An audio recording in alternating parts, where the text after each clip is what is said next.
ഇത് മാസ് മോട്ടോഴ്സിൽ നിന്നാണ് ഹീറോൻ്റെ പ്ലഷർ വണ്ടി. നമുക്ക് ഫ്രണ്ട് വെട്ടലായിട്ടാണ് വന്നേക്കണേ. അപ്പോൾ നമ്മൾ ചെക്ക് ചെയ്യുന്ന സമയത്തുണ്ടല്ലോ, നിലവിൽ നമുക്ക് സാധാരണ രണ്ട് രീതിയിലാണ് കംപ്ലയിൻറ്റ് കാണിക്കുക. ഒന്ന്, നമുക്ക് ഈ ലിങ്കിൻ്റെ ബുഷുകൾ കംപ്ലയിൻറ്റ് വന്നു കഴിയുമ്പോൾ ഫ്രണ്ട് നല്ല രീതിയിൽ ഷിവറിങ് കാണിക്കും.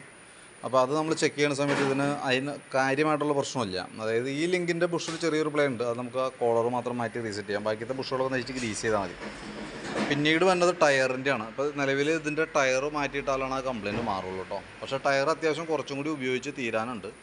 അപ്പോൾ സാധാരണ അങ്ങനെ വരുമ്പോൾ സ്വാഭാവികമായിട്ട് നമുക്ക് ഇപ്പോൾ ബാക്ക് ടയർ മാറ്റുമ്പോൾ പുതിയ ടയർ ഫ്രണ്ടിലിട്ടിട്ട് ഈ ഫ്രണ്ടിൽ കിടക്കുന്ന ടയർ ബാക്കിലേക്ക് ഇടലാണ് സാധാരണ രീതിയിൽ പതിവ്. അപ്പോൾ ബാക്കിൽ നമുക്ക് ടയർ നോക്കുമ്പോൾ ബാക്കിൽ ടയർ അത്യാവശ്യം ഉണ്ട് നിലവിൽ.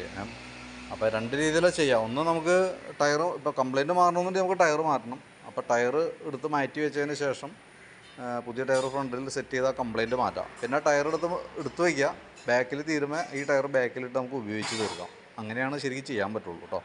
അപ്പോൾ നിലവിൽ ഫ്രണ്ട് വെട്ടലാണ് കംപ്ലയിൻറ്റ് പറഞ്ഞായിരുന്നത്. അപ്പോൾ ഫ്രണ്ട് വെട്ടലിന് ഈ ഒരു സൊല്യൂഷനേ ഉള്ളൂ. ടയർ മാറ്റിയിടാം, ആ ലിങ്കിൻ്റെ ബുഷ് ഒന്ന് അഴിച്ച് ഗ്രീസ് ചെയ്യുക. ലെഫ്റ്റ് സൈഡിലത്തെ ബുഷ് ചെറിയൊരു പ്ലേ ഉണ്ട്, അതിൻ്റെ കോളർ ബുഷ് മാത്രം മാറ്റി റീസെറ്റ് ആക്കാം. അപ്പോൾ അങ്ങനെ ചെയ്താലാണ് അത് ക്ലിയർ ആവുള്ളൂ. അപ്പോൾ ഞാൻ അതിൻ്റെ ഒരു ഡീറ്റെയിൽസ് വാട്സപ്പിൽ ഇട്ട് തരാം, വീഡിയോ കണ്ടു കഴിയുമ്പോൾ നോക്കിയിട്ടൊന്ന് റിപ്ലൈ ഇടാം. അതെങ്ങനെ ചെയ്യേണ്ടതെന്ന് വെച്ചൊന്ന് പറയുകയാണെങ്കിൽ ആ രീതിയിൽ നമുക്ക് ആ വർക്ക് കംപ്ലീറ്റ് ചെയ്യാം കേട്ടോ. പിന്നെ നമുക്ക് അതിൻ്റെ ഈ ബാക്കിലത്തെ ബ്രേക്കൊക്കെ ചെറിയതായിട്ടൊരു ചതച്ചിലൊക്കെ തുടങ്ങിയിട്ടുണ്ട്. അങ്ങനെ ബ്രേക്ക് പിടിക്കുമ്പോൾ ഒരു സ്റ്റക്ക് ആവണ പോലത്തെ ഒരു ഫീൽ തുടങ്ങിയിട്ടുണ്ട്. അത് ബാക്കിലത്തെ വീലിൻ്റെ ബെയറിങ് പോയി തുടങ്ങുമ്പോൾ കാണിക്കുന്ന കംപ്ലയിൻറ്റിൻ്റെ ഒരു ലക്ഷണമാണ്, ആരംഭമാണ് കേട്ടോ. അത് ഓർമ്മയിൽ വെച്ചാർന്നാൽ മതി.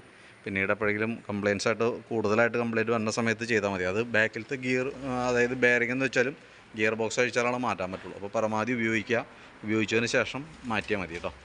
ഇപ്പം ഞാൻ ഈ ടയർ, ഫ്രണ്ടിലത്തെ ടയർ ബുഷ് അതഴിച്ച് ഗ്രീസ് ചെയ്യണ ലേബർ ചാർജറൊക്കെ ഉൾപ്പെടുത്തിയിട്ടുള്ള ഒരു എസ്റ്റിമേറ്റ് ഞാൻ വാട്സപ്പിൽ ഇടാം. വീഡിയോ കണ്ടുകഴിയുമ്പോൾ നോക്കിയിട്ടൊന്ന് റിപ്ലൈ ചെയ്യണേ. അതനുസരിച്ച് നമുക്ക് വർക്ക് കംപ്ലീറ്റ് ചെയ്യാം കേട്ടോ.